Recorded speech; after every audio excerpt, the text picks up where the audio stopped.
Hey, what's up, you guys? Let's recap the week of June 8th through June 12th. Let's take a look at the SPY. This week, bloody week in the SPY. After a huge run up for the past almost 2 months, we finally get a huge pullback that every short was waiting for. So after the Fed announced, the stimulus money and all the stimulus programs, we just chugged higher, right? Let me remove this. So we just kept going up higher. We consolidated for a few in this range here between 272 and 295, and then after we broke above, I said that the market wants to continue higher, which it did, and it sucked in a whole bunch of people who had FOMO. FOMO is the fear of missing out. So after it consolidated and broke out, all the FOMO players hopped in, pushed this thing up higher. It got overextended, hit resistance here at 322, which is also about the range where at the beginning of the year we were trading around. Let's see here. So about here we were trading around the 320s. So for 2020, we broke even. The SPY broke even for 2020, and after it did that, it broke down. The SPY retraced. Okay, so we got the dip that we were looking for. So here and here is your new resistance zone, as you can see by the number of the volume of trades in this price area. So if this works its way back up here, all these people who are now underwater will be selling to break even. So if this works its way back up here, it has to work through all those people before breaking to new highs. So right now it dumped. Okay, it dumped on Thursday, bounced up, faded off, exactly what I said in my email that I sent on Thursday night. I said this very thing is going to happen right here. This rebound, fade off. Okay, so come Monday, I feel like people who are looking at the stock market this weekend, all they see is this, and all they see is uh-oh, I need to get out. Okay, so Monday this could potentially gap down and then hit the 295 area, or even get down to another resistance zone. Let's see what we're looking at here. 295. It could potentially get down to the mid 280s. I don't know. Let's take a look at the volume. Yeah, we could potentially get down. Yeah, there's a lot of support here in the 280s to 290s zone, so we'll probably get into here, bounce around a bit, and then from there it could potentially keep going down, or it can go back up depending on news, because whatever the Fed and White House decide to do, they can either save this or they can just let it collapse. But yeah, so we broke below Thursday's low momentarily, and then we shot back up, and it closed pretty strongly. I was watching the last 30 minutes of the market on Friday, and this was pretty powerful. I mean, it did take back some of its losses, and it ended slightly down, but what I was looking at was Boeing. I was keeping a track of this one because for the past 2 weeks it's been a lot of bullish call flow in this name, and this one, it's tied to the SPY, so obviously when the SPY dumped this, it took Boeing down with it. So for this one, We are seeing a lot of bullish call flow all of this week. Still seeing a lot of bullish call flow even into this sell-off here. And then here, still seeing bullish call flow. It's amazing that they're just buying this all the way down. I mean, they're expecting this to keep going up. You know, if the SPY didn't tank, this thing probably would have kept chugging higher. So on Friday, Boeing closed up green, which is crazy with the SPY going down. The Boeing closed green. Let's take a look at the daily chart. Look at that. It tanked hard with the SPY because, you know, SPY took it down, it dragged it down, and then Boeing popped back up and closed green for the day. This is actually a bullish sign. See how there's a lot of volume here at this price level. If Boeing by this week, today's Sunday, if Boeing can get past 230s, it is a clear shot to 300s because there is no volume here. You see this? There's little resistance in this zone. Look at this. For the past year, this is a yearly chart. There's huge volume here in the 220s, 230s, up to 250s, right? And then you have volume here in the 175s, 180s, where it got support and it bounced up. And then this week it needs to work through this volume here from the 200s to the 230s, and if it works through that, we have a clear shot to 300 because there is literally an air gap right here. Let's zoom out. You got a gap down here, right? And then you got your little bit of resistance here, but not I mean, so much support down here, all this volume, right? And then you got a whole bunch of people who are locked up in here sitting on a loss right now, right? So you have an air gap all the way up to 300s, and we could probably see 300s by July, because based on the flow, the option flow. Look at this. See, this is just last week's flow. 74% call flow, 26% put flow. Okay, this is bullish. By mid-July, you know, 210, so they're thinking 226s at least. All this bullish call flow, 300s. So this guy, this is expired already. He was expecting 300s. This guy lost $68,000. These are all just open orders. But if you look at this one,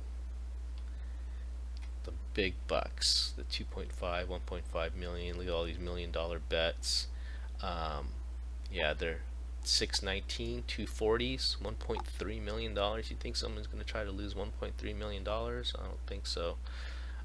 This one, 260s by 617, $1.3 million bet. Wow.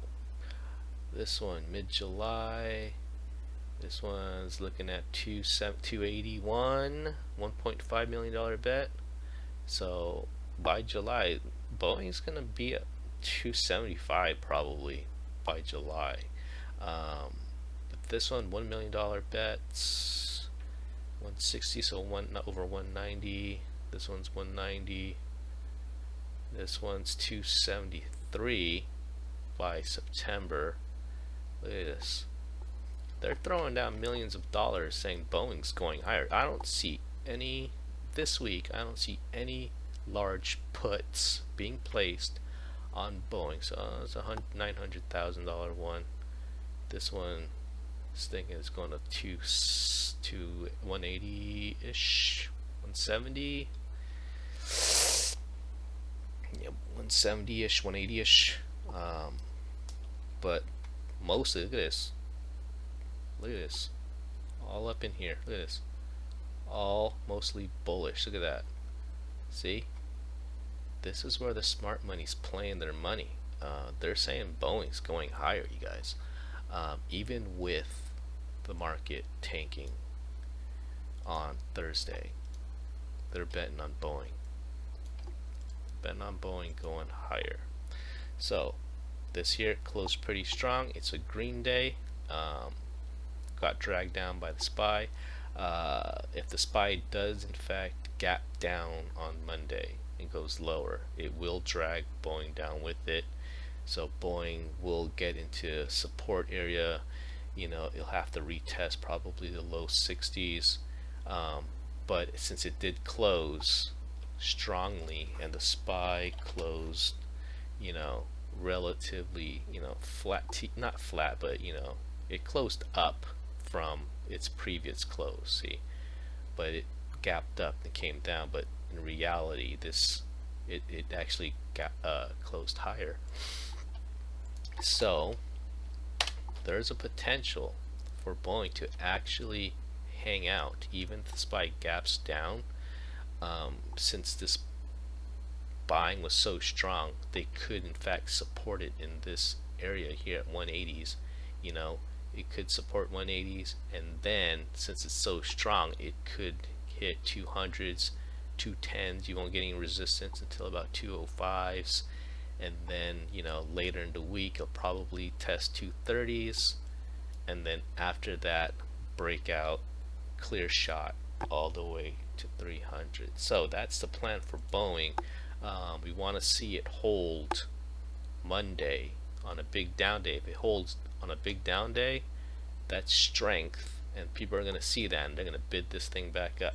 Okay, so that's one. Let's take a look at NKLA. This one's a new one. This used to be VTIQ, new IPO. Everyone's talking about it. CNBC keeps bringing it back up. The CEO is actually going to be on CNBC this week. So he said, he's been tweeting that there's going to be some new news or whatnot, and he's going to like say something on fast money or something. I don't know where he's going to be on. But anyway, there's a lot of volume here at this range at 65. So from 60 to 70, you got a lot of people buying and selling here. So this is nice support. You should look for 160s to hold this coming week, and then have this one in anticipation of his appearance on CNBC. I would see this one float back up to the 90s. Let's take a look at the option flow, NKLA, for the past, well, this one didn't actually come out about Thursday of last week. So let's look at the option flow. There's a huge $28 million put bet for mid-July, saying that this thing's going to be under 40 bucks. I think this might be Citron, because they said, he tweeted that they guarantee in 1 month NKLA will be under 40 bucks, right? So I think this is Citron Research throwing down $28 million, okay? If they're wrong, this thing's gonna squeeze past $100. Alright, so let's take a look at what happened last week. So this was the last trade in NKLA. Let's take a look. 77% bullish call flow, 23% bearish. Look at this. Look at these guys throwing down, you know, almost $500,000 mid-July, that this thing is gonna be, you know, well, this is probably 60s, $60 and up. Yeah, this is like at the money calling, because they're buying under what it's trading at. See, $61 or buying to 35, so they're just trying to own it for half price. Okay, so $1.1 million bet saying that by Friday this thing is going to be over $63. So this, again, this is at the money. I think they're just trying to get ownership of it. $80 by Friday. Okay, they're looking for a squeeze. 80. They're buying into the anticipation and hype of the CEO of NKLA to be on CNBC is my guess. So yeah, I mean, tons of bullish call flow. Look at this. This is already expired. Let's go opening orders. We don't want to see if those are 110s by Friday. Look at this. 110s. They're throwing down some big money here. All right. So over 75 by August. Yeah, look at this. All these are opening orders.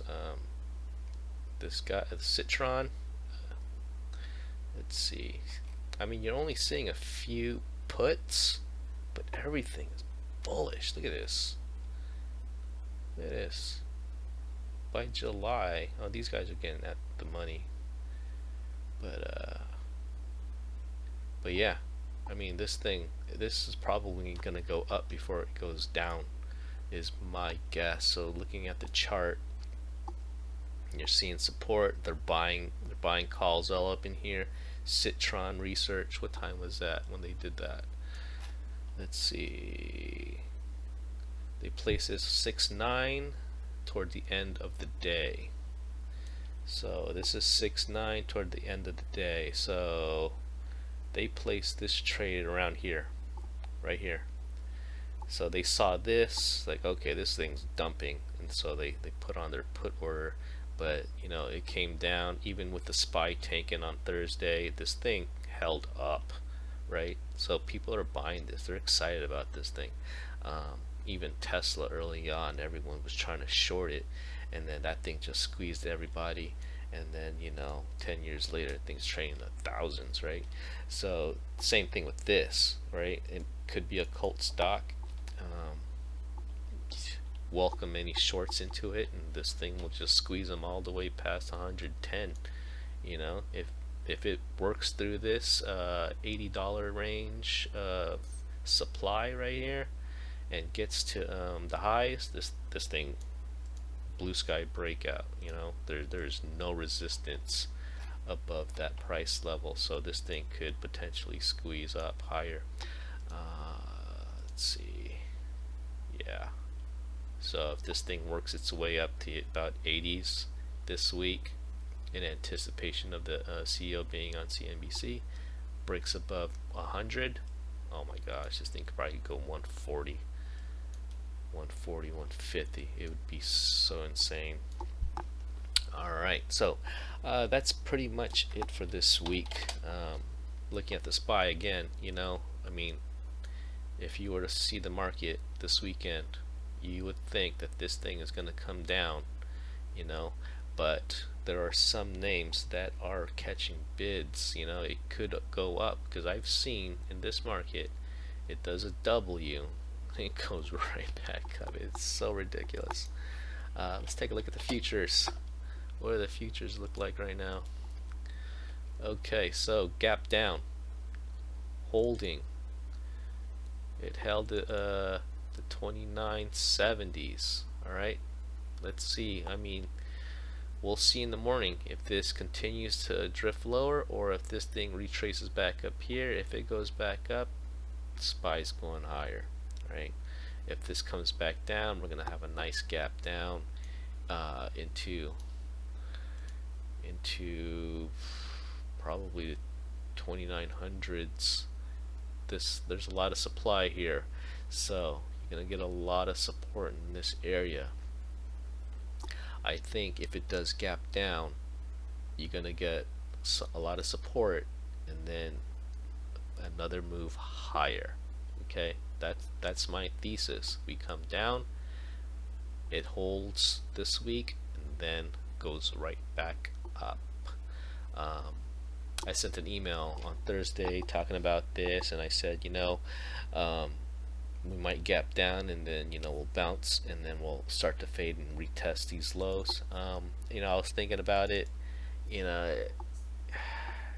the government's done so much to prevent a market collapse, and they did in fact say that they will do anything, whatever it takes, to support the economy. I don't think they're going to allow it to come back down here, honestly. So, you know, I'm changing my thesis from my email that I sent out on Thursday. I actually don't think it's going to come back down here. I think if anything, it'll come back down to 2800s, and then hold and then go right back up. So that's my new thesis going into this week, is that I don't think there's going to be a huge crash just because of the way the SPY closed. You know, it closed up from its previous close. So here to here. All right. So that's pretty much it, you guys. I'll see you next Friday or Saturday.